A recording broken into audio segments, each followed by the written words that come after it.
अस्सलामुअलैकुम and welcome back to my channel. उम्मीद है आप सब खैरियत से होंगे।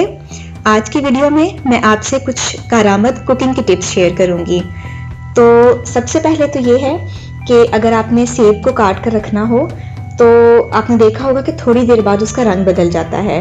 तो बाज़ लोग जो है वो सेब को काट कर रखें तो उस पर लीमू निचोड़ देते हैं, लेकिन उससे यह है कि सेब में खटास पैदा हो जाती है। इसकी बजाय अगर आप सेब को काट कर इसको 7 अप में थोड़ी देर के लिए डुबो दें तो सेब का रंग जो है वो ख़राब नहीं होगा। तो आपने दावत के लिए सेब काट कर रखने हैं या बच्चों को लंच के लिए अगर आपने सेब काट कर देना है तो आप ये टिप इस्तेमाल करें। इससे सेब का जायका भी ख़राब नहीं होगा और रंग भी जो है वो भी ख़राब नहीं होगा।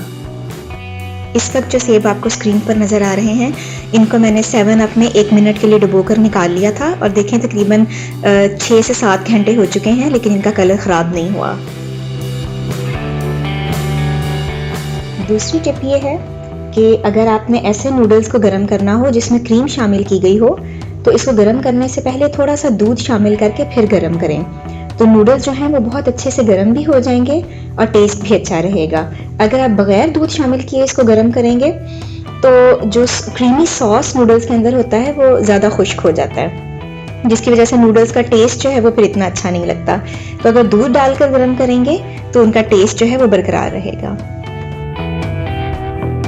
टिप नंबर 3 ये है कि बाज़ दफ़ा जब भिंडी को फ्राई करने लगें तो इसमें बहुत लेस होती है और इसको फ्राई करना मुश्किल हो जाता है। तो भिंडी की लेस को कम करने के लिए फ्राई करते वक्त आधा किलो भिंडी में 1 टीस्पून लीमू का रस शामिल कर दें तो भिंडी की लेस जो है वो कम हो जाती है।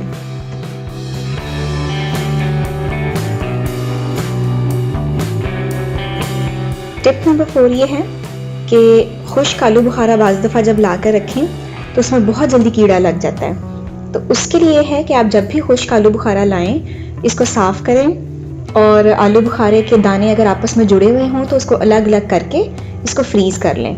फ्रीज़र में क्योंकि बहुत लो टेम्परेचर होता है इस वजह से कीड़ा नहीं लगेगा। जितने दाने आपको चाहिए हों उतने निकाल कर आप इस्तेमाल कर लें।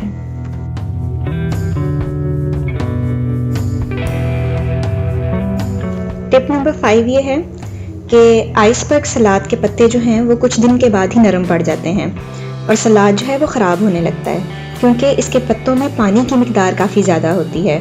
तो आप जब भी सलाद लाएं इसको इसकी पैकिंग में से निकाल कर किचन पेपर में लपेट के फिर जिप लॉक बैग में डालकर फिर फ्रिज में रखें। तो क्या होगा कि जो टिश्यू पेपर है वो पत्तों की नमी को जज़्ब कर लेगा और आपका सलाद जो है वो काफ़ी अरसे तक फ्रिज में ठीक रहेगा।